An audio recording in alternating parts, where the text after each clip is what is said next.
ಎಲ್ಲರಿಗೂ ನಮಸ್ಕಾರ. ಥಟ್ ಅಂತ ಹೇಳಿ ಕ್ವಿಜ್ ಕಾರ್ಯಕ್ರಮಕ್ಕೆ ತಮಗೆಲ್ಲ ಸ್ವಾಗತ. ಕಲ್ಕತ್ತಾ ನಗರ ಒಂದು ಬಡಾವಣೆ. ಆ ಬಡಾವಣೆಯ ಒಂದು ಬೀದಿಯಲ್ಲಿ ಒಂದಷ್ಟು ಜನ ಹುಡುಗರು ಸೇರಿಕೊಂಡಿದ್ದಾರೆ. ಕೈಯಲ್ಲಿ ಹುಂಡಿ ಹಿಡ್ಕೊಂಡು ಚಂದ ಸಂಗ್ರಹಿಸ್ತಾ ಇದ್ದಾರೆ.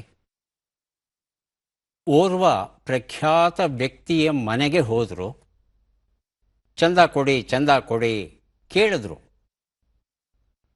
ಹಣ ಕೊಡ್ತೇನೆ, ಆದರೆ ಈ ಹಣ ಯಾಕೆ ನೀವು ಸಂಗ್ರಹ ಮಾಡ್ತಾ ಇದ್ದೀರಿ ಅಂತ ಕೇಳಿದಾಗ, ನಾವೆಲ್ಲ ಸೇರಿ ಸರಸ್ವತಿ ಪೂಜೆ ಮಾಡ್ತೇವೆ, ಹಾಗಾಗಿ ಹಣ ಸಂಗ್ರಹಿಸ್ತಾ ಇದ್ದೇವೆ. ಹೌದಾ, ಬಹಳ ಒಳ್ಳೆ ಕೆಲಸ ಮಾಡ್ತಾ ಇದ್ದೀರಿ. ಹೇಗೆ ಮಾಡ್ತೀರಿ ಸರಸ್ವತಿ ಪೂಜೆನ? ಆಗ ಹುಡುಗರು ಹೇಳ್ತಾರೆ, ನಮ್ಮಲ್ಲಿ ಸರಸ್ವತಿಯ ಒಂದು ಫೋಟೋ ಇದೆ, ಇನ್ನೊಂದು ವಿಗ್ರಹ ಇದೆ, ಎರಡನ್ನೂ ಇಡ್ತೇವೆ, ಹೂಗಳನ್ನೆಲ್ಲ ಮುಡಿಸಿ ಅಲಂಕಾರ ಮಾಡ್ತೇವೆ, ಹಣ್ಣು ಹಂಪಲನ್ನು ತಂದು ನೈವೇದ್ಯಕ್ಕೆ ಇಡ್ತೇವೆ, ಪೂಜೆ ಮಾಡಿ ಮಂತ್ರಗಳನ್ನು ಹೇಳಿ ಆನಂತರ ಹಾಡು, ಸಂಗೀತ, ನೃತ್ಯ ಇವೆಲ್ಲ ಮಾಡಿ ಸಾಂಸ್ಕೃತಿಕ ಕಾರ್ಯಕ್ರಮ ಮಾಡಿ ಕೊನೆಯಲ್ಲಿ ಪ್ರಸಾದ ಅನ್ನೋ ಅರ್ಥದಲ್ಲಿ ಒಂದಷ್ಟು ಚರ್ಪನ್ನೆಲ್ಲ ಕೊಟ್ಟು ಆಮೇಲೆ ಮನೆಗೆ ಹೋಗ್ತೇವೆ ಅಂತ ಹೇಳ್ತಾರೆ ಹುಡುಗರು. ಆಗಲಿಪ್ಪ, ಸಂತೋಷ. ಆದರೆ ನಿಜವಾದ ಸರಸ್ವತಿ ಪೂಜೆ ಅಂದರೆ ನಿಮಗೆ ಗೊತ್ತಿದೆಯಾ? ಇದಲ್ಲದೆ ಬೇರೆ ಪೂಜೆ ಉಂಟಾ? ಹೇಗಿರುತ್ತದೋ ಬನ್ನಿ ಅಂತ ಹೇಳಿ ಆ ವ್ಯಕ್ತಿ ಮಕ್ಕಳನ್ನೆಲ್ಲ ಮನೆಯೊಳಗೆ ಕರ್ಕೊಂಡು ಹೋಗ್ತಾನೆ. ಮನೆಯೊಳಗೆ ಹೋಗಿ ನೋಡಿದ್ರೆ ವಿಶಾಲವಾದ ಕೊಠಡಿ, ಎಲ್ಲ ಕಡೆಯೂ ಪುಸ್ತಕಗಳು. ಅಲ್ಲೊಂದು ಮೇಜು, ಮೇಜಿನ ಮೇಲೆ ಒಂದಷ್ಟು ಪುಸ್ತಕಗಳು, ಹಾಗೆಯೇ ಬಿಳಿ ಹಾಳೆಗಳು, ಬರೆಯೋದಕ್ಕೆ ಮಸಿ ಕುಡಿಕೆ ಮತ್ತು ಲೇಖನಿ ಎಲ್ಲವನ್ನು ನೋಡ್ತಾರೆ. ಆ ಮಕ್ಕಳು ನೋಡಿ ಆಶ್ಚರ್ಯದಿಂದ ನೋಡಿದಾಗ ಇದು ಸರಸ್ವತಿ ಪೂಜೆ. ಗಂಭೀರವಾಗಿ ಕುಳಿತುಕೊಂಡು ಇಲ್ಲಿರ್ತಕ್ಕಂಥ ಪುಸ್ತಕಗಳನ್ನು ಓದಿ ಅಲ್ಲಿರ್ತಕ್ಕಂಥ ವಿಚಾರಗಳನ್ನು ಅರ್ಥ ಮಾಡಿಕೊಂಡು ನಿಮ್ಮ ಬದುಕಲ್ಲಿ ಅಳವಡಿಸಿಕೊಂಡ್ರೆ ಅದು ನಿಜವಾದ ಪೂಜೆಯಾಗುತ್ತೆ ಅಂತ ಹೇಳ್ತಾರೆ. ಹೀಗೆ ಹೇಳಿದಂಥ ಮಹಾನುಭಾವರು ಯಾರು ಅನ್ನೋ ಒಂದು ಪ್ರಶ್ನೆ ನಮ್ಮ ಮನಸ್ಸಲ್ಲಿ ಹುಟ್ಟಿದಾಗ ಆಶ್ಚರ್ಯವಾಗುತ್ತೆ. ಅವರು ಡಾಕ್ಟರ್ ಮೇಘನಾದ ಸಹಾ. ಮೇಘನಾದ ಸಹಾ ನಮ್ಮ ಭಾರತದ ಬಹುದೊಡ್ಡ ವಿಜ್ಞಾನಿಗಳಲ್ಲಿ ಮೊದಲ ಹಂತದಲ್ಲಿ ನಿಲ್ಲುವಂಥ ವಿಜ್ಞಾನಿ. ಹಾಗಾಗಿ ಅವರ ಪೂಜೆ ಅಂದರೆ ಅಧ್ಯಯನ ಎನ್ನುವ ಒಂದು ಅರ್ಥದಲ್ಲಿ ದಿನನಿತ್ಯ ಕ್ಷಣನಿತ್ಯ ಅವರು ಪೂಜೆಯನ್ನು ಸಲ್ಲಿಸ್ತಾ ಇದ್ದರು. ಹೌದಾ, ಅಧ್ಯಯನವೇ ನಿಜವಾದ ಪೂಜೆಯ? ಮನನ ಮಾಡೋಣ. ಸದ್ಯಕ್ಕೆ ಕಾರ್ಯಕ್ರಮವನ್ನು ಆರಂಭಿಸ್ತಾ ಇದ್ದೇವೆ. ಸ್ಪರ್ಧಿಗಳ ಪರಿಚಯ. ಮೊದಲ ಸ್ಪರ್ಧಿ. ನಮಸ್ತೆ, ನನ್ನ ಹೆಸರು ನಾಗೇಶ್ ನಾಡಿಗ್ ಅಂತ. ಮೂಲತಃ ದಾವಣಗೆರೆಯವನು. ಈಗ ಸದ್ಯದಲ್ಲಿ ಬೆಂಗಳೂರಲ್ಲಿ ನೆಲೆಸಿದ್ದೀನಿ. ಅಪ್ಲೈಡ್ ಮೆಟೀರಿಯಲ್ಸ್ ಅನ್ನೋ ಕಂಪನಿಯಲ್ಲಿ ಡಿಸೈನ್ ಇಂಜಿನಿಯರ್ ಆಗಿ ವರ್ಕ್ ಮಾಡ್ತಾ ಇದ್ದೀನಿ. ಕ್ರಿಕೆಟ್ ಆಡುವುದು, ಚೆಸ್ ಆಡುವುದು, ಸಂಗೀತ ಕೇಳುವುದು, ಕಥಾಪುಸ್ತಕ ಓದುವುದು ಇವೆಲ್ಲವೂ ನನ್ನ ಹವ್ಯಾಸ ಆಗಿರುತ್ತದೆ. ನಾಗೇಶ್ ನಾಡಿಗ್ ಅವರಿಗೆ ಸ್ವಾಗತವನ್ನು ಕೋರ್ತಾ ಇದ್ದೇವೆ. ಮುಂದಿನ ಸ್ಪರ್ಧಿ. ಸರ್ವರಿಗೂ ನಮಸ್ತೆ. ನನ್ನ ಹೆಸರು ರಂಗಸ್ವಾಮಿ ಎಲ್. ಮೂಲತಃ ಚಿತ್ರದುರ್ಗ ಜಿಲ್ಲೆಯ ಹಿರಿಯೂರು ತಾಲೂಕಿನವನು. ಪ್ರಸ್ತುತ RVPU ಕಾಲೇಜಿನಲ್ಲಿ ಕನ್ನಡ ಉಪನ್ಯಾಸಕನಾಗಿ ಕಾರ್ಯನಿರ್ವಹಿಸ್ತಾ ಇದ್ದೀನಿ. ನನ್ನ ಹವ್ಯಾಸಗಳು ಆಶು ಕವಿತೆಗಳನ್ನ ಬರೆಯೋದು, ಕನ್ನಡ ಸಂಗೀತ ಗೀತೆಗಳನ್ನ ಕೇಳೋದು, ಹಾಗೂ ಕ್ರಿಕೆಟ್ ಆಡುವುದು ಮತ್ತು ನೋಡುವುದು. ರಂಗಸ್ವಾಮಿ ಅವರಿಗೆ ಸ್ವಾಗತವನ್ನು ಕೋರ್ತಾ ಇದ್ದೇವೆ. ನಮ್ಮ ಮೂರನೆಯ ಸ್ಪರ್ಧಿ. ಎಲ್ಲರಿಗೂ ನಮಸ್ಕಾರ. ನನ್ನ ಹೆಸರು ರಾಜೇಂದ್ರ ಲಕ್ಷ್ಮಣ್ ಅರಕ್ಸಾಲಿ ಅಂತ. ನಾನು ಗದಗ ಜಿಲ್ಲಾ ಶಿರಟ್ಟಿಯಿಂದ ಬಂದಿದ್ದೇನೆ. ನಾನು ಪ್ರಸ್ತುತ ಕರ್ನಾಟಕ ರಾಜ್ಯ ಬಯಲ್ಪತ್ತಾರ್ ಸಂಘದ ರಾಜ್ಯಾಧ್ಯಕ್ಷನಾಗಿದ್ದೇನೆ. ನನ್ನ ಹವ್ಯಾಸಗಳು ಆಲ್ ಓವರ್ ಇಂಡಿಯಾದಲ್ಲಿ ಎಲ್ಲ ಪ್ರವಾಸಿ ಸ್ಥಾನಗಳಿಗೆ ಭೇಟಿ ಕೊಟ್ಟಿದ್ದೇನೆ. ಅದೇ ರೀತಿ ಪುಸ್ತಕಗಳನ್ನು ಓದುವುದು ಮತ್ತು ಚುಟುಕು ಪುಸ್ತಕಗಳನ್ನು ಓದುವುದು, ಕ್ವಿಜ್ ಓದುವುದು ಮತ್ತು ಕ್ರೀಡೆಗಳು, ಪ್ರತಿಯೊಂದು ಕ್ರೀಡೆಗಳಲ್ಲಿ ನೋಡ್ತಿರ್ತೀನಿ. ಕ್ರಿಕೆಟನ್ನು ಹೆಚ್ಚಾಗಿ ನೋಡ್ತೀನಿ. ಇದು ನನ್ನ ಪರಿಚಯ. ರಾಜೇಂದ್ರ ಅವರಿಗೆ ಸ್ವಾಗತವನ್ನು ಕೋರ್ತಾ ಇದ್ದೇವೆ. ಮೂವರು ಸಿದ್ಧವಾಗಿದ್ದರೆ ಕಾರ್ಯಕ್ರಮ ಆರಂಭಿಸೋಣ. ಮೊದಲಿಗೆ ನಿಯಮಗಳನ್ನು ಒಮ್ಮೆ ನೋಡಿಬಿಡೋಣ. ಒಟ್ಟು ಒಟ್ಟು 10 ಪ್ರಶ್ನೆಗಳು. ಮೊದಲು ಬಜರ್ ಒತ್ತಿದವರಿಗೆ ಉತ್ತರ ನೀಡುವ ಅವಕಾಶ. ಪ್ರತಿ ಸರಿ ಉತ್ತರಕ್ಕೆ ಒಂದು ಪುಸ್ತಕ ಬಹುಮಾನ. ಆಯ್ಕೆಗಳು ಬರುವ ಮೊದಲೇ ಬಜರ್ ಒತ್ತಿ ಸರಿ ಉತ್ತರ ನೀಡಿದರೆ 2 ಪುಸ್ತಕ ಬಹುಮಾನ. 100 ಅಂಕ ಗಳಿಸಿದವರಿಗೆ ಒಂದು ಪುಸ್ತಕ ವಿಶೇಷ ಬಹುಮಾನ. ನಕಾರಾತ್ಮಕ ತಂತ್ರಗಳಿಗೆ ಅವಕಾಶವಿಲ್ಲ. ಕಾರ್ಯಕ್ರಮದ ಮೊದಲ ಪುಸ್ತಕ, ಮೊದಲ ಪ್ರಶ್ನೆ, ಬದುಕುವ ದಾರಿ. ಸ್ವಾಮಿ ಜಗದಾತ್ಮಾನಂದರ ಬದುಕಲು ಕಲಿಯಿರಿ ಎನ್ನುವ ಪುಸ್ತಕದ ಸಂಗ್ರಹ ಇದು. ನಮ್ಮ ಮೊದಲ ಪ್ರಶ್ನೆ ಈಗ ಬಂತು. ಪ್ರಶ್ನೆಯನ್ನು ನೋಡೋಣ. ಕ್ರಿಸ್ತಶಕ 5ನೇ ಶತಮಾನದಲ್ಲಿ ಭಾರತದಲ್ಲಿ ಸ್ಥಾಪನೆಯಾದ ವಿಶ್ವವಿಖ್ಯಾತ ವಿಶ್ವವಿದ್ಯಾನಿಲಯ ಯಾವುದು? ಆಯ್ಕೆಗಳು ಬರೋದಕ್ಕೆ ಮೊದಲು ರಂಗಸ್ವಾಮಿ ಹಾಗೂ ನಾಗೇಶ್ ನಾಡಿಗ್ ಬಜರುತ್ತಿದ್ದಾರೆ. ರಂಗಸ್ವಾಮಿ. ನಾಳಂದ ವಿಶ್ವವಿದ್ಯಾಲಯ. ನಾಳಂದ ವಿಶ್ವವಿದ್ಯಾನಿಲಯ. ನಾಗೇಶ್. ನಾಳಂದ ವಿಶ್ವವಿದ್ಯಾಲಯ. ಅದೇ ಉತ್ತರ. ಆಯ್ಕೆಗಳನ್ನು ನೋಡೋಣ. ನಾಳಂದ ವಿಶ್ವವಿದ್ಯಾನಿಲಯ, ತಕ್ಷಶಿಲಾ ವಿಶ್ವವಿದ್ಯಾನಿಲಯ, ಕಂಚಿ ವಿಶ್ವವಿದ್ಯಾನಿಲಯ ಹಾಗೂ ವಿಕ್ರಮಶಿಲಾ ವಿಶ್ವವಿದ್ಯಾನಿಲಯ. ಉತ್ತರವನ್ನು ನೋಡೋಣ. ನಾಳಂದ ವಿಶ್ವವಿದ್ಯಾನಿಲಯ ಉತ್ತರ ಸರಿಯಾಗಿದೆ. ಈ ಉತ್ತರವನ್ನು ಆಯ್ಕೆಗಳು ಬರೋದಕ್ಕೆ ಮೊದಲೇ ಕೊಟ್ಟವರು ರಂಗಸ್ವಾಮಿಯವರು. ಅವರಿಗೆ ಬದುಕುವ ದಾರಿ ಎನ್ನುವ ಈ ಒಂದು ಪುಸ್ತಕವನ್ನು ಕೊಡ್ತಾ ಇದ್ದೇನೆ. ಜೊತೆಗೆ ಹರಿಕಥಾಮೃತ ಸಾರ ಎನ್ನುವ ಇನ್ನೊಂದು ಪುಸ್ತಕ, 2 ಪುಸ್ತಕವನ್ನು ರಂಗಸ್ವಾಮಿ ಅವರಿಗೆ ಕೊಟ್ಟಿದ್ದೇವೆ. ಬಿಹಾರದ ರಾಜಗಢದಲ್ಲಿ ಇತ್ತಂತೆ ಈ ವಿಶ್ವವಿದ್ಯಾನಿಲಯ. ಹೆಚ್ಚು ಕಡಿಮೆ ಕ್ರಿಸ್ತಶಕ 5ನೇ ಶತಮಾನದಿಂದ ಹಿಡಿದು 1197ರವರೆಗೆ ಈ ಒಂದು ವಿಶ್ವವಿದ್ಯಾನಿಲಯ ಬಹಳ ಪ್ರವರ್ಧಮಾನದಲ್ಲಿ ಇತ್ತಂತೆ. ಗುಪ್ತರ ಕಾಲದ ಕುಮಾರಗುಪ್ತ ಅಂತಕ್ಕಂಥ ಅರಸ ಇದನ್ನು ಆರಂಭಿಸ್ತಾನೆ. ಇಲ್ಲಿ ವೇದಾಧ್ಯಯನಕ್ಕೆ ಹೇಗೆ ಅವಕಾಶ ಇತ್ತೋ ಹಾಗೆಯೇ ಬೌದ್ಧ ಧರ್ಮದ ಅಧ್ಯಯನಕ್ಕೂ ಅವಕಾಶ ಇತ್ತಂತೆ. ಮುಖ್ಯವಾಗಿ ಬುದ್ಧನ ಶಿಷ್ಯನಾದಂಥ ಸಾರಿಪುತ್ರ ಅವನು ಈ ಪ್ರದೇಶದಲ್ಲೇ ಹುಟ್ಟಿದ ಅಂತ ಹೇಳ್ತಾರೆ. ಹಾಗೆಯೇ ಹ್ಯೂಯನ್ ಸಾಂಗ್ ಬಂದು ಈ ವಿಶ್ವವಿದ್ಯಾನಿಲಯದ ಬಗ್ಗೆ ಸಮಗ್ರವಾಗಿ ದಾಖಲಿಸಿರೋ ಕಾರಣ ಅಧಿಕೃತವಾಗಿ ನಮಗೆ ಈ ವಿಶ್ವವಿದ್ಯಾನಿಲಯದ ಬಗ್ಗೆ ವಿಚಾರಗಳು ತಿಳಿದಿವೆ. ಮುಂದಿನ ಪುಸ್ತಕ ಮತ್ತು ಪ್ರಶ್ನೆ, ಏನನ್ನು ತಿನ್ನಬೇಕು, ಏನನ್ನು ತಿನ್ನಬಾರದು. ಡಾಕ್ಟರ್ ನಾ ಸೋಮೇಶ್ವರ ಬರೆದಂಥ ಪುಸ್ತಕ. ಪ್ರಶ್ನೆ, ಪ್ರೋಪೇನ್ ಮತ್ತು ಬ್ಯೂಟೇನ್ ಪ್ರಧಾನವಾಗಿರುವ ಗೃಹ ಬಳಕೆಯ ಅನಿಲ ಯಾವುದು? ಆಯ್ಕೆಗಳನ್ನು ನೋಡೋಣ. ನ್ಯಾಚುರಲ್ ಗ್ಯಾಸ್, ಸಿನ್ ಗ್ಯಾಸ್, ಬಯೋಗ್ಯಾಸ್, LPG. ಮೊದಲಿಗೆ ನಾಗೇಶ್, ಆನಂತರ ರಂಗಸ್ವಾಮಿ. LPG. LPG ಆಯ್ಕೆ 4. ರಂಗಸ್ವಾಮಿ. ಬಯೋಗ್ಯಾಸ್. ಬಯೋಗ್ಯಾಸ್ ಆಯ್ಕೆ 3. ಉತ್ತರವನ್ನು ನೋಡೋಣ. LPG ಉತ್ತರ ಸರಿಯಾಗಿದೆ. ಏನನ್ನು ತಿನ್ನಬೇಕು, ಏನನ್ನು ತಿನ್ನಬಾರದು, ಈ ಪುಸ್ತಕವನ್ನು ನಾಗೇಶ್ ನಾಡಿಗ್ ಅವರಿಗೆ ಕೊಟ್ಟಿದ್ದೇನೆ. LPG ಅಂದರೆ ಏನು Nagesh Nadig? Liquefied petroleum gas ಅಂತ. Liquefied petroleum gas. ಲಿಕ್ವಿಫೈಡ್ ಅನ್ನೋದು ಬಹಳ ಮುಖ್ಯವಾದಂಥ ಶಬ್ದ. ಅದು ಕೆಲವರು ಲಿಕ್ವಿಡ್ ಅಂದ್ಬಿಡ್ತಾರೆ. ಲಿಕ್ವಿಫೈಡ್. ಅದು ಲಿಕ್ವಿಡ್ ಅಲ್ಲ, ಲಿಕ್ವಿಫೈಡ್ ಅನ್ನೋದು ಸರಿಯಾದ ಉತ್ತರ ಆಗಿತ್ತು. ಇಲ್ಲಿ ಒಂದು ವಿಚಿತ್ರ ಉಂಟು. ಇಲ್ಲಿ ಈ LPGಯಲ್ಲಿ, ನಮ್ಮ ದೇಶದ LPGಯಲ್ಲಿ ಪ್ರೋಪೇನ್ ಮತ್ತು ಬ್ಯೂಟೇನ್ ಎರಡೂ ಇರುತ್ತೆ. ಆದರೆ ಎಲ್ಲ ದೇಶಗಳ LPGನಲ್ಲಿ ಪ್ರೋಪೇನ್ ಬ್ಯೂಟೇನ್ ಇರುತ್ತೆ ಅಂತ ಹೇಳಲಿಕ್ಕೆ ಬರೋದಿಲ್ಲ. ಕೆಲವು ದೇಶಗಳಲ್ಲಿ 100ಕ್ಕೆ 100ರಷ್ಟು ಪ್ರೋಪೇನ್ ಇರುತ್ತೆ. ಇನ್ನು ಕೆಲವು ದೇಶಗಳಲ್ಲಿ 90, 20, 10, 80 ಹೀಗೆಲ್ಲ ಬದಲಾವಣೆ ಆಗ್ತಾ ಹೋಗುತ್ತೆ. ಸಾಮಾನ್ಯವಾಗಿ ಇದನ್ನು ಗೃಹ ಬಳಕೆಯಲ್ಲಿ ಬಳಸ್ತೇವೆ. ವಾಹನಗಳಲ್ಲೂ ಬಳಸುವ ಪ್ರವೃತ್ತಿ ಇತ್ತೀಚಿನ ದಿನಗಳಲ್ಲಿ ಹೆಚ್ಚಿದೆ. ಮುಂದಿನ ಪುಸ್ತಕ ಅದ್ಭುತ ರಾಮಾಯಣ. RK ಶಾಮಯ್ಯ ಪಂಡಿತ ಅವರು ಬರೆದಿರುವಂಥದ್ದು. ನಮ್ಮ ಪ್ರಶ್ನೆ, ವಿಶ್ವದ ಯಾವ 2 ಸಮುದ್ರಗಳ ನಡುವೆ ಪನಾಮಾ ಕಾಲುವೆಯನ್ನು ನಿರ್ಮಿಸಲಾಗಿದೆ? ಆಯ್ಕೆಗಳನ್ನು ನೋಡೋಣ. ಇಂಡಿಯನ್ ಓಷನ್, ಪೆಸಿಫಿಕ್ ಓಷನ್,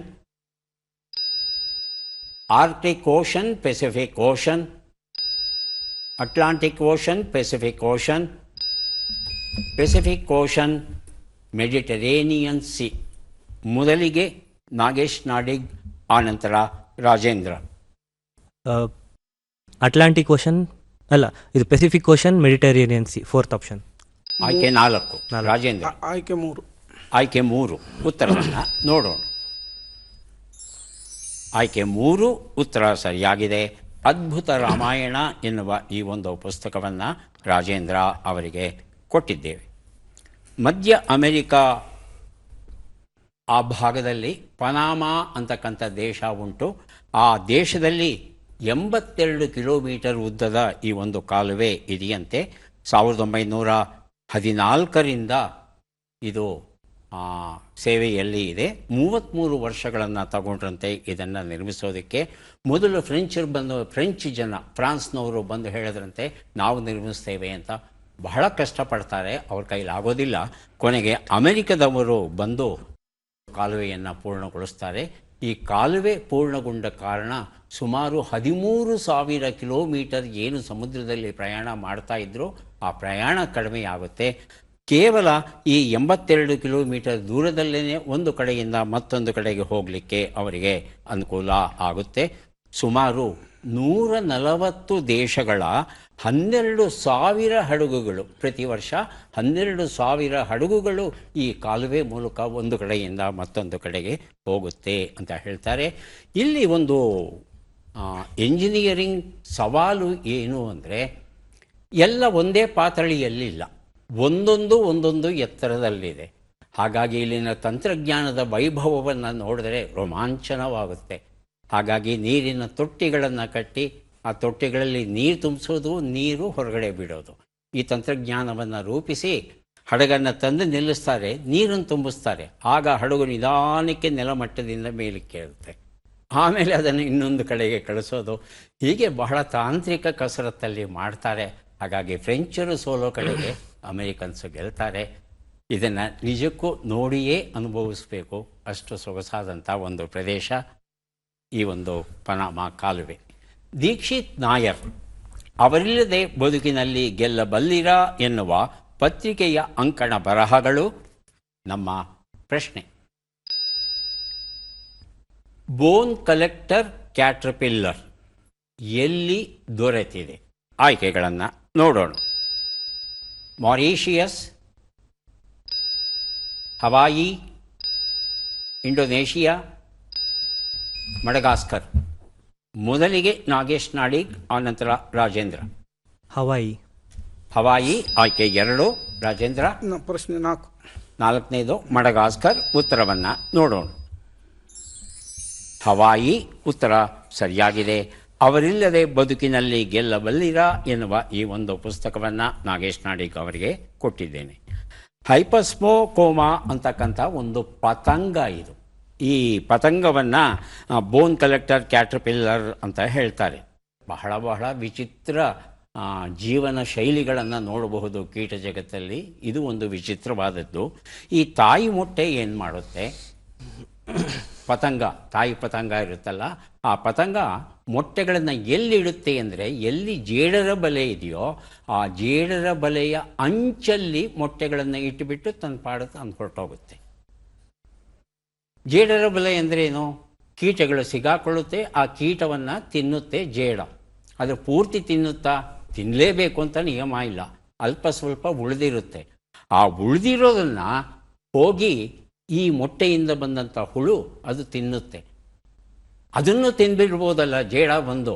ಅದಕ್ಕೆ ಆ ಒಂದು ಈ ಕ್ಯಾಟರ್ಪಿಲ್ಲರ್ ಏನು ಮಾಡುತ್ತೆ, ಕಂಬಳಿ ಹುಳ ಏನು ಮಾಡುತ್ತೆ, ಪತಂಗದ ಕಂಬಳಿ ಹುಳ ಅಲ್ಪ ಸ್ವಲ್ಪ ಉಳಿದಿರುತ್ತಲ್ಲ ಅಲ್ಲಿ ಕೀಟದ್ದು ಅವಶೇಷಗಳು, ಅದನ್ನೆಲ್ಲ ತನ್ನ ಮೇಲೆ ಸುತ್ತಕೊಂಡ್ಬಿಟ್ಟು ಒಂದು ರೀತಿ ಕೋಟೆ ತರಹ ಕಟ್ಕೊಂಡ್ಬಿಡುತ್ತೆ. ಅದನ್ನು ನಮ್ಮ ವಿಜ್ಞಾನಿಗಳು ನೋಡಿ ಬೋನ್ ಕಲೆಕ್ಟರ್ ಕ್ಯಾಟರ್ಪಿಲ್ಲರ್ ಅಂತ ಕರೆಯೋದಕ್ಕೆ ಶುರು ಮಾಡಿದ್ರಂತೆ. ಇದು ಮಾಂಸಾಹಾರಿ ಕ್ಯಾಟರ್ಪಿಲ್ಲರ್. ಇದು ತನ್ನ ಮೈ ಮೇಲೆ ಇರ್ತಕ್ಕಂಥ ಕವಚ ರೂಪದಲ್ಲಿ ಏನು ಕೀಟಗಳ ಅವಶೇಷ ಇದೆ ಅದನ್ನೇ ತಿಂದು ಬದುಕುತ್ತಂತೆ. ಬಹಳ ವಿಚಿತ್ರ ಜೀವನ ಈ ಕ್ಯಾಟರ್ಪಿಲ್ಲರ್. ಮುಂದಿನ ಪುಸ್ತಕ ಕರ್ಮ ವಿಪಾಕ. ಸಂಪಾದಕರು ಡಾಕ್ಟರ್ ಎನ್ ಸುರೇಶ್ ಕುಮಾರ್. ನಮ್ಮ ಪ್ರಶ್ನೆ,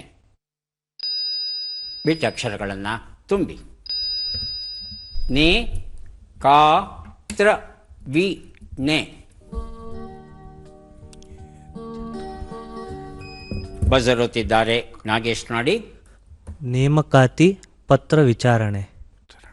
ನೇಮಕಾತಿ ಪತ್ರ ವಿಚಾರಣೆ. ವಿಚಾರಣೆ. ನೇಮಕಾತಿ ಪತ್ರ ವಿತರಣೆ. ವಿತರಣೆ. ರಂಗಸ್ವಾಮಿ. ನೇಮಕಾತಿ ಪತ್ರ ವಿವರಣೆ ವಿಚಾರಣೆ. ವಿಚಾರಣೆ. ಉತ್ತರವನ್ನು ನೋಡೋಣ. ನೇಮಕಾತಿ ಪತ್ರ ವಿಚಾರಣೆಯಲ್ಲ. ಒಂದು ಸಲ ನೀವು ಕೆಲಸ ನಿಮಗೆ ಕೊಡ್ತಾ ಇದ್ದೀವಿ ತಗೊಳ್ಳಿ ಪತ್ರ ಅಂತ ಕೊಟ್ಟಮೇಲೆ ಏನು ವಿಚಾರಿಸ್ತೀರಿ ಅದನ್ನು? ಆದರೆ ನೇಮಕಾತಿ ಪತ್ರಗಳನ್ನೆಲ್ಲ ವಿತರಣೆ ಮಾಡೋದಕ್ಕೊಂದು ಸಮಾರಂಭ ಮಾಡ್ತಾರೆ ಅಲ್ವಾ? ಇತ್ತೀಚೆಗೆ ಪೌರ ಕಾರ್ಮಿಕರಿಗೆ ಈ ನೇಮಕಾತಿ ಪತ್ರಗಳನ್ನೆಲ್ಲ ವಿತರಣೆ ಮಾಡಿದ್ರು. ಆ ಹಿನ್ನೆಲೆಯಲ್ಲಿ ಈ ಪ್ರಶ್ನೆಯನ್ನು ರೂಪಿಸಿದ್ದೇವೆ. ಕರೆಂಟ್ ಟಾಪಿಕ್ಗೆ, ಪ್ರಚಲಿತ ವಿದ್ಯಮಾನ ಅಂತ ಏನು ಹೇಳ್ತೇವೆ, ಅದಕ್ಕೆ ಸಂಬಂಧಪಟ್ಟ ಹಾಗೆ 1-2 ಪ್ರಶ್ನೆಗಳನ್ನು ಇಟ್ಕೊಂಡಿರ್ತೇವೆ. ಇದು ಪತ್ರಿಕೆಗಳನ್ನು ಓದ್ತಾ ಇದ್ದರೆ ಈ ರೀತಿಯಾದ ಪ್ರಶ್ನೆಗಳಿಗೆ ಉತ್ತರ ಕೊಡೋದು ಬಹಳ ಸುಲಭ. ರಾಜೇಂದ್ರ ಅವರು ಈ ಉತ್ತರವನ್ನು ಕೊಟ್ಟಿದ್ದಾರೆ. ಕರ್ಮ ವಿಪಾಕ ಎನ್ನುವ ಈ ಒಂದು ಪುಸ್ತಕವನ್ನು ಅವರಿಗೆ ಕೊಟ್ಟಿದ್ದೇನೆ. ಮುಂದಿನ ಪುಸ್ತಕ ಮತ್ತು ಪ್ರಶ್ನೆಯನ್ನು ನೋಡೋಣ. ಸದ್ಗುರು ಶ್ರೀ ತ್ಯಾಗರಾಜಸ್ವಾಮಿ ವೈಭವ, KB ಹೈಮವತಮ್ಮ ಬರೆದಂಥ ಪುಸ್ತಕ. ಇದು ನಮ್ಮ ಪ್ರಶ್ನೆ. ಈ ಕೆಳಗಿನ ಲೆಕ್ಕಗಳನ್ನು ಪೂರ್ಣಗೊಳಿಸಿ ಉತ್ತರಗಳನ್ನೆಲ್ಲ ಕೂಡಿ ಅಂತಿಮ ಉತ್ತರವನ್ನು ನೀಡಿ. ಲೆಕ್ಕಗಳು ಈಗ ಬಂದಿದೆ. 39 ಕೂಡು 57, 88 ಕಳೆ 29, 12 ಗುಣಿಸು 13, 104 ಭಾಗಿಸು 8.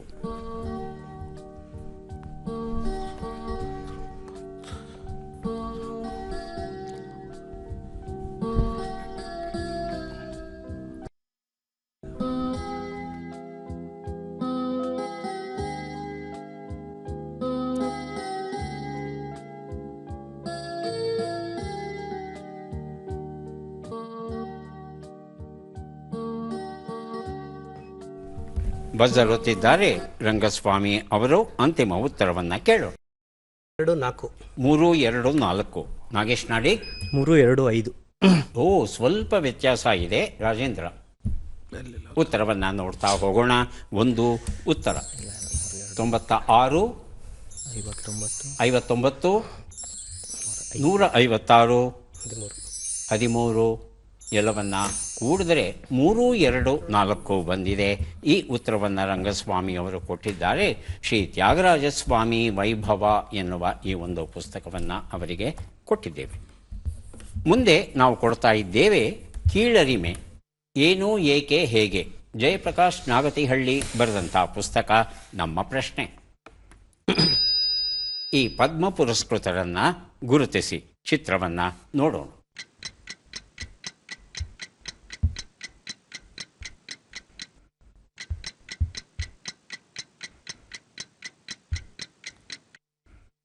ಆಯ್ಕೆಗಳನ್ನು ನೋಡೋಣ. ಶಾರದಾ ಸಿನ್ಹಾ, ಲಿಬಿಯಾ ಲೋಬೋ ಸರ್ದೇಸಾಯಿ, ಬೇಗಂ ಬತೂಲ್, ನಿರ್ಮಲಾದೇವಿ. ಮೊದಲಿಗೆ ನಾಗೇಶ್ ನಾಡಿಗ್, ಆನಂತರ ರಾಜೇಂದ್ರ. ಲಿಬಿಯಾ ಲೋಬೋ ಸರ್ದೇಸಾಯಿ. ಆಯ್ಕೆ 2. ಆಯ್ಕೆ 3 ಬೇಗಂ ಬತೂಲ್ ಅಂತ ಹೇಳ್ತಾ ಇದ್ದಾರೆ. ಉತ್ತರವನ್ನು ನೋಡೋಣ. ಬೇಗಂ ಬತೂಲ್ ಉತ್ತರ ಸರಿಯಾಗಿದೆ. ಕೀಳರಿಮೆ ಈ ಒಂದು ಪುಸ್ತಕವನ್ನು ರಾಜೇಂದ್ರ ಅವರಿಗೆ ಕೊಡ್ತಾ ಇದ್ದೇವೆ. ಬೇಗಂ ಬತೂಲ್ ಅವರಿಗೆ ಈ ವರ್ಷ ಪದ್ಮಶ್ರೀ ಗೌರವ ದೊರೆತಿದೆ.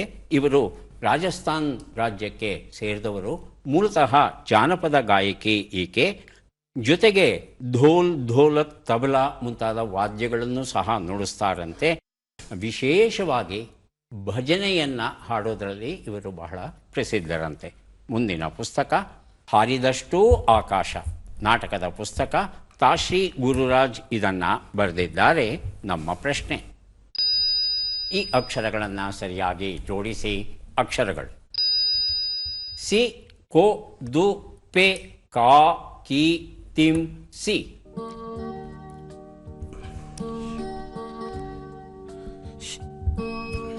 ಶಿಪ್ಪೆ ತಿಂದು ಕಾಯಿ ಬಿಸಾಕೆ. 8 ಅಕ್ಷರ ಬೇಕು ಸರ್. ಹೆಚ್ಚೂ ಬೇಡ, ಕಡಿಮೆನೂ ಬೇಡ.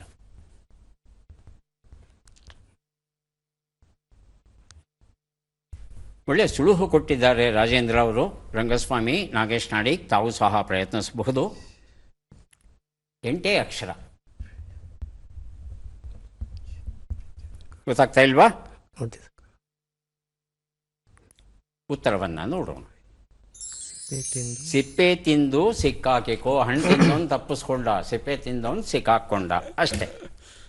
ಈಗ 3 ಪುಸ್ತಕಗಳನ್ನು ಕೊಡೋದಕ್ಕೆ ನಾವು ಸಿದ್ಧವಾಗ್ತಾ ಇದ್ದೇವೆ. ಪದಬಂಧ ಬಂದಿದೆ. ಸುಳುಹುಗಳನ್ನು ನೋಡೋಣ. ಸುಳುಹುಗಳು: ಸಂಪಿಗೆಯ ಹಾರ, ಅಪಾಯ, ಆಮ್ರವೃಕ್ಷ. ಬಜರಾಗಲೇ ಒತ್ತಿದ್ದಾರೆ ರಾಜೇಂದ್ರ. ಒಂದು ಉತ್ತರ ಸಂಪಿಗೆಯ ಹಾರ. ಗೊತ್ತಾಗ್ತಾ ಇಲ್ವಾ ರಂಗಸ್ವಾಮಿ? ಮಲ್ಲಿಗೆ ಮಾಲೆ. ಮಲ್ಲಿಗೆ, ಸಂಪಿಗೆ ಅಂತ ಹೇಳ್ತಿದ್ದಾರೆ ನೀವು, ಮಲ್ಲಿಗೆ. ಹೂವಿನ ಮಾಲೆ. ಹೂವಿನ ಮಾಲೆ. ಹೂವಿನ ಮಾಲೆ. ಹಾಂ, ನಾಗೇಶ್ ನಾಡಿ. ಗೊತ್ತಿಲ್ಲ ಸರ್. ಮೊದಲು ಉತ್ತರವನ್ನು ನೋಡೋಣ. ಒಂದನೇದಕ್ಕೆ ಮಾತ್ರ. ಚಂಪಕ ಮಾಲೆ ಅನ್ನೋದು ಸರಿಯಾದ ಉತ್ತರ ಆಗಿತ್ತು. 2 ಉತ್ತರ ಯಾರು ಬೇಕಾದ್ರೂ ಬಜರುತ್ತಿ ಉತ್ತರ ಕೊಡಿ. ರಂಗಸ್ವಾಮಿ. ಆಪತ್ತು. ಆಪತ್ತು. ಉತ್ತರವನ್ನು ನೋಡೋಣ. ಉತ್ತರ ಸರಿಯಾಗಿದೆ. ಶತದಳ ಪದ್ಮ ಎನ್ನುವ ಪುಸ್ತಕವನ್ನು ಕೊಟ್ಟಿದ್ದೇನೆ. 3 ಉತ್ತರ ಯಾರು ಬೇಕಾದರೂ ಬಜರುತ್ತಿ ಉತ್ತರ ಕೊಡಿ. ನಾಗೇಶ್ ನಾಡಿಗ್ ಬಜರುತ್ತಿದ್ದಾರೆ. ಆಮ್ರವೃಕ್ಷ. ಆಮಲ. ಆಮಲ. ಆಮ್ಲ. ಆಮ್ಲ. ಆಮ್ಲ ಅಂದರೆ ನೆಲ್ಲಿಕಾಯಿಯಲ್ಲಿ ಮಾಡೋದು ಆಮ್ಲ. ಎರಡನೇದಾಗಿ ಯಾರು ಬೇಕಾದ್ರೂ ಬಜರ್ ಒತ್ತಬಹುದು. ರಂಗಸ್ವಾಮಿ. ತಮಾಲ. ಕಮಾಲ ಅಂತ ಹೇಳ್ತಾ ಇದ್ದಾರೆ. ರಾಜೇಂದ್ರ, ತಮಗೇನಾದರೂ ಹೊಳೆಯುತ್ತಾ? ಆಮ್ರವೃಕ್ಷ ಎನ್ನುವ ಅರ್ಥ ಬರುವಂತಹ ಶಬ್ದ. ಉತ್ತರವನ್ನು ನೋಡೋಣವಾ? ಉತ್ತರವನ್ನು ನೋಡೋಣ. ಮಾಮರ. ಮಾಮರವೆಲ್ಲೋ ಕೋಗಿಲೆ ಎಲ್ಲೋ. ಮಾಮರ ಅಂದರೆ ಮಾವಿನ ಮರ. ಮಾವಿನ ಮರ ಬಹಳ ಉದ್ದ ಆಯಿತು ಹೆಸರು, ನಾವು ಅದನ್ನು ಮಾಮರ ಅಂತ ಮಾಡ್ಕೊಂಡಿದ್ದೇವೆ. ಮಾವು ಅನ್ನೋದಕ್ಕೆ ಆಮ್ರ ಅಂತಕ್ಕಂಥ ಇನ್ನೊಂದು ಶಬ್ದನೂ ಉಂಟು, ಸಂಸ್ಕೃತ ಮೂಲದ್ದು. ಈಗ ಕಾರ್ಯಕ್ರಮದ ಕೊನೆಯ ಘಟ್ಟಕ್ಕೆ ಬಂದಿದ್ದೇವೆ. ಚಟ್ಪಟ್ ಚಿನ್ಕುರುಳಿ 5 ಪ್ರಶ್ನೆಗಳು. ಮೊದಲು ನಾಗೇಶ್ ನಾಡಿಗ್ ಅವರಿಗೆ ಅವಕಾಶ ದೊರೀತಾ ಇದೆ. ಸಿದ್ಧವಾಗಿದ್ದರೆ ಪ್ರಶ್ನೆಗಳನ್ನು ಆರಂಭಿಸ್ತೇವೆ. ಮೊದಲ ಪ್ರಶ್ನೆ: ಕುಮಾರವ್ಯಾಸನ ಹುಟ್ಟೂರಿನ ಹೆಸರೇನು? ಕೋಳಿವಾಡ, ಗುಬ್ಬಿವಾಡ? ಕೋಳಿವಾಡ. ಮುಂದಿನ ಪ್ರಶ್ನೆ: ಕುವೆಂಪು ಅವರು ಕನ್ನಡದ ಎಷ್ಟನೆಯ ರಾಷ್ಟ್ರಕವಿಗಳಾಗಿದ್ದರು? ಮೊದಲನೆಯವರು, ಎರಡನೆಯವರು? ಮೊದಲನೆಯವರು. ಮುಂದಿನ ಪ್ರಶ್ನೆ: ಶುಂಭ, ನಿಶುಂಭ, ಮಹಿಷಾಸುರ, ಕಾಲನೇಮಿ ಮತ್ತು ಜಂಬ ಯಾರ ಸೇನಾಪತಿಗಳು? ತಾರಕಾಸುರ, ನರಕಾಸುರ? ನರಕಾಸುರ. ಮುಂದಿನ ಪ್ರಶ್ನೆ: ಈ ಗಾದೆಯನ್ನು ಪೂರ್ಣಗೊಳಿಸಿ. ಸತ್ಯಕ್ಕೆ ಸಾವಿಲ್ಲ, ಸುಳ್ಳಿಗೆ ಜಯವಿಲ್ಲ. ಸುಳ್ಳಿಗೆ ಜಯವಿಲ್ಲ. 5ನೇ ಪ್ರಶ್ನೆ: ಈ ಒಗಟನ್ನು ಬಿಡಿಸಿ. ಬಿಂಕದ ಸಿಂಗಾರಿಯ ಮೈಯೆಲ್ಲ ಉರಿಯೋ ಉರಿ. ಹಲಸಿನ ಹಣ್ಣು. ಹಲಸಿನ ಹಣ್ಣ. ಉತ್ತರವನ್ನು ನೋಡ್ತಾ ಹೋಗೋಣ. ಒಂದು ಉತ್ತರ ಕೋಳಿವಾಡ ಸರಿಯಾಗಿದೆ. 2ನೇ ಪ್ರಶ್ನೆಗೆ ಉತ್ತರ ಎರಡನೆಯವರು, ಮೊದಲನೆಯವರು ಮಂಜೇಶ್ವರ ಗೋವಿಂದ ಪೈ. 3ನೇ ಪ್ರಶ್ನೆಗೆ ಉತ್ತರ ತಾರಕಾಸುರ ಸರಿಯಾಗಿದೆ.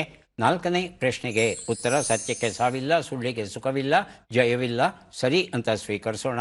5ನೇ ಪ್ರಶ್ನೆಗೆ ಉತ್ತರ ಇದು ಮೆಣಸಿನಕಾಯಿಯ ವರ್ಣನೆ ಆಗಿತ್ತು. ಎಷ್ಟು ಸರಿ ಉತ್ತರ ಕೊಟ್ರಿ? 2 ಅಲ್ವಾ? 2 ಸರ್. 2 ಪುಸ್ತಕಗಳನ್ನು ತಮಗೆ ಕೊಡ್ತಾ ಇದ್ದೇವೆ. ಈಗ ಅವಕಾಶ ರಂಗಸ್ವಾಮಿ ಅವರಿಗೆ ಬರ್ತಾ ಇದೆ. ಸಿದ್ಧವಾಗಿದ್ದೀರಾ? ಮೊದಲ ಪ್ರಶ್ನೆ ಈಗ ಬಂತು. ಕನ್ನಡದ ಉಪನಿಷತ್ತು ಎಂಬ ಅಭಿಧಾನವು ಯಾವ ಸಾಹಿತ್ಯಕ್ಕೆ ದೊರೆತಿದೆ? ವಚನ ಸಾಹಿತ್ಯ, ಕೀರ್ತನ ಸಾಹಿತ್ಯ? ವಚನ ಸಾಹಿತ್ಯ. ಮುಂದಿನ ಪ್ರಶ್ನೆ: ಕುವೆಂಪು ಅವರು ಹುಟ್ಟಿದ ಹಳ್ಳಿಯ ಹೆಸರೇನು? ಕುಪ್ಪಳಿ, ಹಿರೇಕೊಡಿಗೆ? ಕುಪ್ಪಳಿ. ಮುಂದಿನ ಪ್ರಶ್ನೆ: ತಾರಕಾಸುರನ ತಂದೆ ತಾಯಿಯರ ಹೆಸರೇನು? ಕಾಶ್ಯಪ, ಸುರಸಿ, ಕಾಶ್ಯಪಾದನು? ಕಾಶ್ಯಪ, ಸುರಸಿ. ಮುಂದಿನ ಪ್ರಶ್ನೆ: ಈ ಗಾದೆಯನ್ನು ಪೂರ್ಣಗೊಳಿಸಿ. ಸದರ ಕೊಟ್ಟರೆ ನಾಯಿ ಮೈ ಮೇಲೆ ಬಂದ್ಬಿಡ್ತು. ಮುಂದಿನ ಪ್ರಶ್ನೆ: ಈ ಒಗಟನ್ನು ಬಿಡಿಸಿ. ಅರಮನೆಯೇ ಇಲ್ಲದ ರಾಜ ಸೆರೆಮನೆಯಲ್ಲಿ ಇದ್ದಾನಲ್ಲ. ಉತ್ತರವನ್ನು ನೋಡ್ತಾ ಹೋಗೋಣ. ಒಂದು ಉತ್ತರ ಕನ್ನಡದ ಉಪನಿಷತ್ತು, ವಚನ ಸಾಹಿತ್ಯ ಸರಿಯಾಗಿದೆ. 2ನೇ ಪ್ರಶ್ನೆಗೆ ಉತ್ತರ ಹಿರೇಕೊಡಿಗೆ. ತಾಯಿಯ ಮನೆ ಹಿರೇಕೊಡಿಗೆ, ತಂದೆ ಇದ್ದದ್ದು ಕುಪ್ಪಳಿ, ಹುಟ್ಟಿದ್ದು ಹಿರೇಕೊಡಿಗೆನಲ್ಲಿ. 3ನೇ ಪ್ರಶ್ನೆಗೆ ಉತ್ತರ ಕಾಶ್ಯಪ ಮತ್ತು ಸುರಸಿ ಉತ್ತರ ಕೊಟ್ಟಿದ್ದೀರಿ. 4ನೇ ಪ್ರಶ್ನೆಗೆ ಉತ್ತರ ಸದರ ಕೊಟ್ಟರೆ ನಾಯಿ ಸಟ್ಟುಗವನ್ನೇ ನೆಕ್ಕಿತಂತೆ. ಸಟ್ಟುಗ ಅಂದ್ರೇನು? ಚೌಟು. ಸೌಟು. ಪಾಯಸ ಬಡಿಸೋಕೆ ಇಟ್ಕೊಂಡಿರ್ತೇವೆ, ಅದನ್ನೇ ಬಂದು ನೆಕ್ತಂತೆ ಅದು. 5ನೇ ಪ್ರಶ್ನೆಗೆ ಉತ್ತರ ಸಿಂಹ ಆಗಿತ್ತು. 2 ಪ್ರಶ್ನೆಗಳಿಗೆ ತಾವು ಸರಿಯಾದ ಉತ್ತರ ಕೊಟ್ಟಿದ್ದೀರಿ. 2 ಪುಸ್ತಕವನ್ನು ತಮಗೆ ಕೊಡ್ತಾ ಇದ್ದೇವೆ. ಈಗ ರಾಜೇಂದ್ರ ಅವರಿಗೆ ಅವಕಾಶ ಬರ್ತಾ ಇದೆ. ಸಿದ್ಧವಾಗಿದ್ದರೆ ಪ್ರಶ್ನೆಗಳನ್ನು ಕೇಳ್ತೇವೆ. ಮೊದಲ ಪ್ರಶ್ನೆ: ಶೂನ್ಯ ಸಿಂಹಾಸನದ ಮೊದಲ ಅಧ್ಯಕ್ಷರು ಅಲ್ಲಮ ಪ್ರಭುಗಳು, 2ನೆಯ ಅಧ್ಯಕ್ಷರು ಯಾರು? ಬಸವಣ್ಣ, ಚನ್ನಬಸವಣ್ಣ? ಚನ್ನಬಸವಣ್ಣ. ಮುಂದಿನ ಪ್ರಶ್ನೆ: ಕುವೆಂಪು ಅವರ ಅಂತ್ಯ ಸಂಸ್ಕಾರವು ನಡೆದ ಸ್ಥಳ ಯಾವುದು? ಮೈಸೂರು, ಕುಪ್ಪಳಿ? ಕುಪ್ಪಳಿ. ಮುಂದಿನ ಪ್ರಶ್ನೆ: ತಾರಕಾಸುರನ ಜೊತೆಯಲ್ಲಿ ಯಾರು ಹುಟ್ಟಿದ್ದರು? ಶೂರ ಪದ್ಮಾಸುರ, ಸಿಂಹವಕ್ತ್ರ? ಶೂರ ಪದ್ಮಾಸುರ, ದಂತವಕ್ತ್ರ? ದಂತವಕ್ರ. 2ನೇದು. ಮುಂದಿನ ಪ್ರಶ್ನೆ: ಈ ಗಾದೆಯನ್ನು ಪೂರ್ಣಗೊಳಿಸಿ. ಸಮಯಕ್ಕಾದ ಹುಲ್ಲು ಕಡ್ಡಿ. ಮುಂದಿನ ಪ್ರಶ್ನೆ: ಈ ಒಗಟನ್ನು ಬಿಡಿಸಿ. ಜೋತಾಡೋ ಹಾವನ್ನು ಜಮ್ ಅಂತ ತಿಂತೀವಿ. ನುಗ್ಗೆಕಾಯಿ. ಉತ್ತರವನ್ನು ನೋಡೋಣ. ಚನ್ನಬಸವಣ್ಣ ಉತ್ತರ ಸರಿಯಾಗಿದೆ. 2ನೇ ಪ್ರಶ್ನೆಗೆ ಉತ್ತರ ಕುಪ್ಪಳಿ ಸರಿಯಾಗಿದೆ. 3ನೇ ಪ್ರಶ್ನೆಗೆ ಉತ್ತರವನ್ನು ನೋಡೋಣ. ಶೂರ ಪದ್ಮಾಸುರ, ಸಿಂಹವಕ್ತ್ರ ಅನ್ನೋದು ಸರಿಯಾದ ಉತ್ತರ ಆಗಿತ್ತು. 4ನೇ ಪ್ರಶ್ನೆಗೆ ಉತ್ತರವನ್ನು ನೋಡೋಣ. ಸಮಯಕ್ಕಾದ ಹುಲ್ಲು ಕಡ್ಡಿ ಸಹಸ್ರ ಹೊನ್ನಿಗೆ ಸಮ ಅನ್ನೋದು ಸರಿಯಾದ ರೂಪ. 5ನೇ ಪ್ರಶ್ನೆಗೆ ಉತ್ತರವನ್ನು ನೋಡೋಣ. ಇದು ಪಡವಲಕಾಯಿ. ಹಾವನ್ನು ಹೆಚ್ಚು ಹೋಲೋದು ಪಡವಲಕಾಯಿ, ನುಗ್ಗೆಕಾಯಿ ಅಲ್ಲ. ಎಷ್ಟು ಸರಿ ಉತ್ತರ ಕೊಟ್ರಿ? 2 ಅಲ್ವಾ? 2 ಪುಸ್ತಕಗಳನ್ನು ತಮಗೆ ಕೊಟ್ಟಿದ್ದೇನೆ. ಯಾರಿಗೆ ಎಷ್ಟು ಪುಸ್ತಕ ಬಂದಿವೆ ಅದನ್ನು ಈಗ ನೋಡೋಣ. ನಾಗೇಶ್ ನಾಡಿಗ್ ಅವರಿಗೆ 4 ಪುಸ್ತಕಗಳು ತಮಗೆ ದೊರೀತಾ ಇವೆ. ಪುಸ್ತಕಗಳನ್ನು ಸ್ವೀಕರಿಸಿ ಕಾರ್ಯಕ್ರಮದಲ್ಲಿ ಭಾಗಿಯಾಗಿದ್ದಕ್ಕೆ ತಮಗೆ ಧನ್ಯವಾದಗಳು.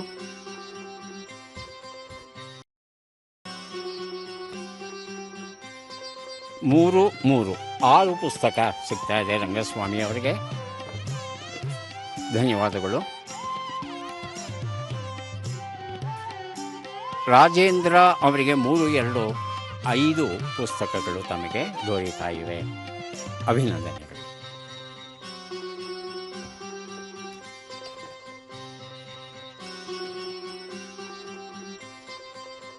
ನಮ್ಮ ಅಂಗೈಯಲ್ಲಿ ರೇಖೆಗಳು ಉಂಟು. ಈ ರೇಖೆಗಳು ಯಾಕೆ ಇವೆ ಅಂದರೆ ಹಸ್ತ ಸಾಮುದ್ರಿಕಕ್ಕಲ್ಲ. ವಿಜ್ಞಾನ ಹೇಳುತ್ತೆ, ನಮ್ಮ ಪೂರ್ವಜರು ಮರಗಳ ಮೇಲೆ ಇದ್ರಲ್ಲ, ಸರಿಯಾದ